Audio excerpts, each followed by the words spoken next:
तो हाय दोस्तों, ये कौन सा रोड है? आजमगढ़ रोड पे ये मुंशी प्रेमचंद का स्मृति द्वार है। तो अभी हम इसको देखने जा रहे हैं।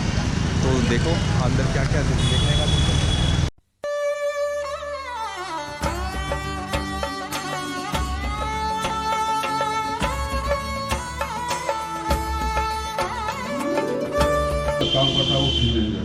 तो हम बनारस घूम रहे थे। हाँ। तो घूमते घूमते इधर सारनाथ आ गए। सारनाथ से फिर भाई मिला तो ये बोलने लगा कि भाई यहाँ पे मुंशी प्रेमचंद की जन्मभूमि भी है। मैंने कहा चलो भाई अब आए हैं तो वहाँ पे भी जाएं, क्योंकि हमने भी पढ़ा है पोस की रात, गोदान। प्रेमचंद को कौन नहीं पढ़ेगा? सबने प्रेमचंद जी तो कोई ऐसा विषय छोड़ा ही नहीं जिस पर लेखनी ना चले। अभी लेखनी सबकी चलती है, लेकिन तूफानी कलम जो है वो प्रेमचंद की चली है। और मतलब काफ़ी उनके मतलब हम भी उनसे काफ़ी प्रेरणा मिली। हमने भी झार पढ़ा। तो सर आप बताइए। प्रेमचंद जो सबके प्रेरणा स्रोत हैं जो है। हाँ जी। तो अलग चीज़ है। आइए हम जानते हैं उनके बारे में कुछ और चीज़ें जो यहाँ पे ये संग्रहालय बना रखा है, उसमें हर चीज़ें मतलब रखी हुई हैं उनकी संभाल के। और ये सर हैं जो मतलब यहाँ पर मैं यहाँ का केयर टेकर हूँ। केयर टेकर हैं जो कि बड़ी अच्छी से अपनी मतलब जिम्मेवारी संभाल रखी है और हर चीज़ को बड़े ही तरीके से और मैनेज ढंग से रखा हुआ है। तो अभी सर हमें 1 बाय 1 बताएंगे हर चीज़ के बारे में। तो हम सर से परिचय लेते हैं। पहले लिखा हुआ लाइटिया दबा दीजिए। लाइट ऑन करो। अब सही हो गया। बस तो पंखे की जरूरत हो तो चलाइए, नहीं तो मत चलाइए। फैन तो कर देते हैं। ठीक है सर, बैठ जाओ। बैठते हैं आराम से बैठ जाओ ना, कोई बात नहीं।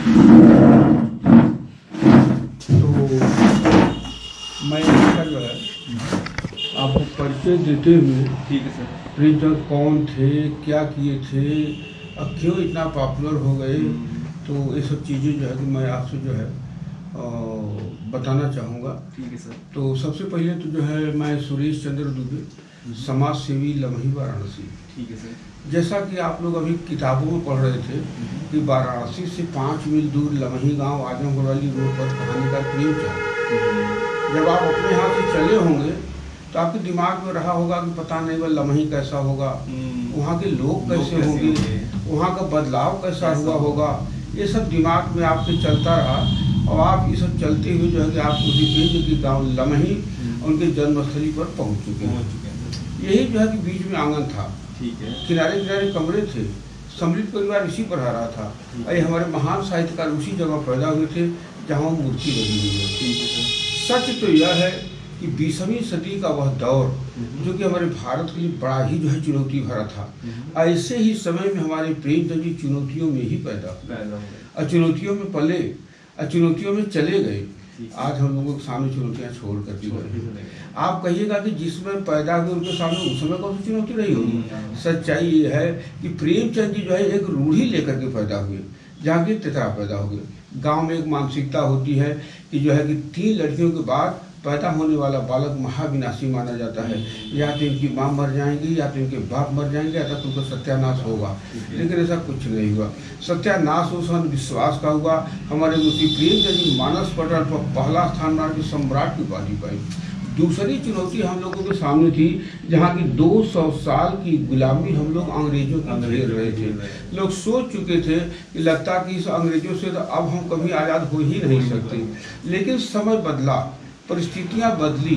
हमारे देश के महापुरुषों ने वह स्वराज का मसाल लेकर के आगे निकल पड़े।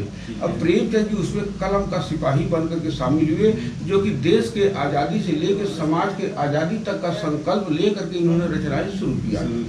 देश के आज़ादी के लिए उन्होंने लिखा सोजे वतन। वो 5 कहानियों का संग्रह किताब यहाँ लगी हुई है, बाहर तिरंगे में भी लगी हुई है।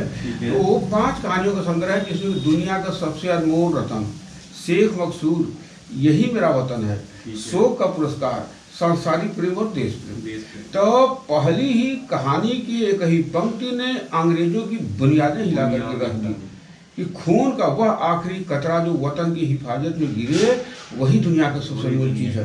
तो अंग्रेजों को लगा कि तो बड़ी क्रांतिकारी किताब है, बड़ा गुप्त रूप से उसको जो है कि पता लगाए। पता लगा कि जो है कि एक शिक्षक हैं जो कि ढंग से वो लिख रहे हैं नवाब के नाम से। फिर इनको जो है कि बुलाया गया और 700 प्रतियां जब्त करके आग के हवाले कर दी गई। आज तक कोई ऐसा साहित्यकार नहीं हुआ होगा जिसका साहित्य देश के आज़ादी के लिए चिता चढ़ा दी गई हो। कोई था तो हमारे लमही से कलम सिपाही प्रेमचंद जी ने जो है बेग देखा, वो जान गए कि अब हमारे देश को आज़ाद होने से कोई नहीं रोकता। फिर यहीं से प्रेमचंद जी जो है कलम का सिपाही बन करके यहीं से फिर उन्होंने जो है कि प्रेमचंद का तो उससे 5 नाम है। नवाब घर का पुकारने का नाम, धर्मपत्र राय का सर्टिफिकेट का नाम, प्रेमचंद का साहित्यिक नाम और सोना कोहिन का उर्दू का नाम, बंगबुकी के दोस्तों द्वारा पुकारा गया नाम। तो इनको लिखना था, कुछ करना था, इसलिए यहीं से अब जो है नवाब से प्रेमचंद बन गए। तो जो है फिर इन्होंने यहीं से 15 उपन्यास लिखे, जिसमें कि गोदान, गबन, रंगभूमि, कर्मभूमि, प्रेमाश्रम, कायाकल्प, वरदान, प्रतिज्ञा, सेवा सदन, निर्मला, मनोरमा, रूठी रानी, कृष्णा, प्रेमा, मंगलसूत्र। वो अधूरी रह गई, पूरी नहीं हो गई। मौत ने किसको छोड़ा है? हमारे प्रेमचंद जी को भी नहीं छोड़ा। 8 अक्टूबर 1936 को हम समस्त भारतवासियों को देश की जिम्मेदारी दे करके हमेशा हमेशा के लिए विदा हो गए। आज हम लोगों का सौभाग्य है कि आज हमारे भारत के कोने कोने से नहीं बल्कि पूरे संसार से लोग आते हैं कि वह कौन सा ऐसा शख्स था जिन्होंने कि मानव की पीड़ा को समझा और कहानी से कहानी को बदलने का एक सफल प्रयास किया। तो वह थे हमारे लमही से कलम सिपाही प्रेमचंद। तब प्रेमचंद का था वैसे सर्वश्रेष्ठ उपन्यास गोदान और सर्वश्रेष्ठ कहानी कफन। लोग पूछते हैं कि उसमें क्या है कि वो सर्वश्रेष्ठ है, तो कहते हैं कि अगर हमारे भारत को जानना है तो आप गोदान पढ़ लीजिए, पूरे भारत को हमारे आप जान गए कि मेरा 20वीं सदी का वो भारत क्या है। हाँ, तो क्या है। और इसी तरह से उन्होंने कफन जो है अंत का। तो आज जो है कि प्रेमचंद के किस कहानी की चर्चा की जाए। प्रेमचंद तो बच्चों के भी लेखक थे, प्रेमचंद जी जानवरों के भी लेखक थे, प्रेमचंद जी देशभक्त समाज सुधारक दोनों थे। लेकिन ये सारी चीजें जो है तमाम जो है प्रेमचंद जी ने जो है देखा जाए तो समय के थपेड़ों ने प्रेमचंद के ऊपर एक कहानी बनाया। इसके बाद वो कहानीकार हो गए। जाके पाँव न फटे बेवाई हु का जाना पीर पर आई। तो प्रेमचंद जी ने ये सब चीजों को देखा, झेला, महसूस भी किया उन्होंने। तो समय की वह मार पड़ी, समय की वह पड़ी। कहते हैं कि प्रेमचंद को समय के थपेड़ों ने प्रेमचंद के ऊपर कहानी बनाया। इसके बाद वो कहानीकार हो गए। कहते हैं कि जो है हटाकर खाक को दाना उठाना सीख लेते हैं। प्रेमचंद के ऊपर समय की वह मार पड़ी कि कहते हैं कि हटाकर खाक को दाना उठाना सीख लेते हैं। अब परिंदे भी कुछ पल में फड़फड़ाना सीख लेते हैं। अब गरीबी ला के दे देती है बिन मांगे हुनर ऐसी कि नाजुक पाँव भी रिक्शा चलाना सीख लेते हैं। तो समय के थपेड़ों के प्रेम के ऊपर कहानी बनाया। इसके बाद वो कहानी कार हो गई। तो सच्चाई है कि हमारा भारतवर्ष गाँव का देश है। हमारे भारत की आत्मा गांव में बसती है। अब प्रेमचंद जी गांव में पैदा हुए और यहाँ के तमाम शोषण, अन्याय, अत्याचार, अंधविश्वास को देखा, झेला। तो सोचा कि अगर यह स्थिति है कि हमारे भारत के भविष्य के लिए ठीक नहीं है, तब प्रेमचंद जी ने भूत को पढ़ा, वर्तमान में जिया और वर्तमान में जी करके भविष्य की भविष्यवाणी कर ली। तो आज मैं जो है कि प्रेमचंद की किस कहानी की चर्चा करूं। आज सच्चाई ये है कि जो है कि किसान समस्या का आंदोलन अलग चल रहा है, जिस पर प्रेमचंद जी आज से 125 साल पहले अपनी लेखनी चलाई। आज उस पर आंदोलन चल रहा है। बेटी बचाओ बेटी पढ़ाओ नारी समस्या पर जो आंदोलन चल रहा है। आज प्रेमचंद जी 125 साल पहले लिखा था निर्मला, जहाँ दहेज का दानव उस निर्मला की जिंदगी को निगल देता है। और बेचारी समझ ही नहीं पाई कि ससुराल क्या होता है, पति क्या होता है, जो है वहाँ का सुख क्या होता है। वो अपनी जिंदगी की जंग को लड़ते लड़ते हार गई, अब मर गई, अब बदनसीबी ही नसीब हो गई। तब प्रेमचंद से हालातों को देखा, सोचा कि इतने बड़े संसार में निर्मला पैदा होती है, उसको एक चौकट से बांध दिया जाता है कि तुम्हारा यही संसार है, और उसी में बेचारी घुट घुट कर जो है वो खत्म हो गई। तो आज प्रेमचंद की कलम से वह निर्मला चौकट डांट चुकी है, अपने अधिकारों को मांग रही है। आज वो प्रधानमंत्री, मुख्यमंत्री, राष्ट्रपति, डॉक्टर, टीचर बन रही है, लेकिन फिर भी उस निर्मला के सामने तमाम समस्याएं हैं जिस लड़ाई में निर्मला खुद है। सही बात। शायद प्रेमचंद के समय में उस निर्मला के साथ इतनी समस्या नहीं थी जो आज है। आज अगर पता लग जाए कि प्रेमचंद की निर्मला कोख में आ गई है तो डॉक्टर से अल्ट्रासाउंड का उसकी आवाज़ ही खामोश कर देते हैं। एक माँ बनना चाहती है और एक माँ कहना चाहती है, एक संसार बसाना चाहती है, एक संसार देखना चाहती है, लेकिन हाय समय की मार कि न वह माँ बन पाई और न वह माँ कह पाई, न वो संसार बसा पाई, न वो संसार देख पाई। तो गुनाह करता है कोई और, लेकिन गुनाहगार होता है कोई और। इस लड़ाई में आप भी हैं और जो कि मैं भी हूँ। तो ऐसे जो है निर्मला लिखा बूढ़ी काकी। आज कोई घर ऐसा बाकी नहीं है जैसे कि प्रेमचंद की बूढ़ी काकी ना हो।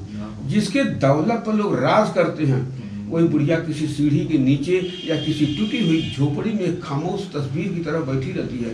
ये बच्ची अगर जैसे पनिया दे देते लाल, चुप रहा तो आता कुछ कुछ हमेशा लगल रहा। तो जहाँ वो एक जिंदगी चाहती थी, आज वो भगवान से मौत मांगने लगती हैं। आज जो हमारे घर की आबरू थी, आज आबरू को घर से निकाल दिया गया। तो वो जो है एकांत में बैठी रहती है। आज वो विधवा आश्रम, वृद्धा आश्रम जाने के लिए मजबूर हो चुकी हैं। तो प्रेम ऐसे हालातों को देखा कि जो है कि इस ढंग से अगर ये स्थिति है तो ये नहीं, जो बूढ़ी काकी के माध्यम से इसको दूर करने का एक प्रयास किया है। तो इस ढंग से उन्होंने गबन में लिखा सेवा सदन, जो कि एक जो है कि वेश्या समस्या पर उन्होंने जो है लिखा है जी। और वो हमारे बनारस के जो है तालमंडी से कहानी जो है कि लिखी गई, उपन्यास लिखा गया, जहाँ की प्रेमचंद को उसी पर सम्राट की उपाधि मिली। जिसको किसी ने जगह नहीं दिया, उसको प्रेमचंद जी ने जो है कि जगह दिया। तो ऐसे जो है कि वो भी जो है उन्होंने जो है कि लिखा, वरदान लिखा, प्रतिज्ञा लिखा, कायाकल्प लिखा। ये सब तमाम चीज़ें जो है कि उन्होंने लिखा। और आज इतनी बड़ी विरासत छोड़ करके हम लोगों को जो है कि गए हैं, जहाँ क्या पूरा संसार, रूस, America, France, German, Italy, England, पुर्तगाल, चिली, कनाडा, तमाम जगहों से जो लोग आते हैं, इस शख्सियत को जानना चाहते हैं, गांव को देखना चाहते हैं। तो ये बड़ा अच्छा लगता है हमको बताने में कि मैं तो इस गांव का हूँ। लोग कहानी पढ़ करके बताते हैं, और मैं कहानी बन करके बताता हूँ, और मैं खुद कहानी हूँ। कहानियाँ हमारे आपके घर से शुरू होती हैं। हम जो है कि किताबों में कहाँ खोजते हैं, चाहे वह निर्मला की कहानी हो, चाहे माँ की कहानी हो, चाहे दादी की कहानी हो। सच्चाई तो यह है कि कहानियाँ पहले भी थी, उपन्यास पहले भी था, लेकिन वो भूत प्रेत की कहानी थी, परियों की कहानी थी, राजा रानी की कहानी थी। उस कहानी का जीवन से कोई मतलब नहीं था। तो वो मनोरंजन था, समय पास करने की चीज़ थी। हम लोग जब छोटे छोटे थे तो हमारी प्राइमरी शिक्षा लमही से ही शुरू हुई। लोग पूछते हैं कि आप प्रेमचंद से कैसे जुड़ गए, तो मैं तो इसे बाई कास्ट ब्राह्मण हूँ, लेकिन प्रेमचंद के विचारों को देख करके, इनके साहित्य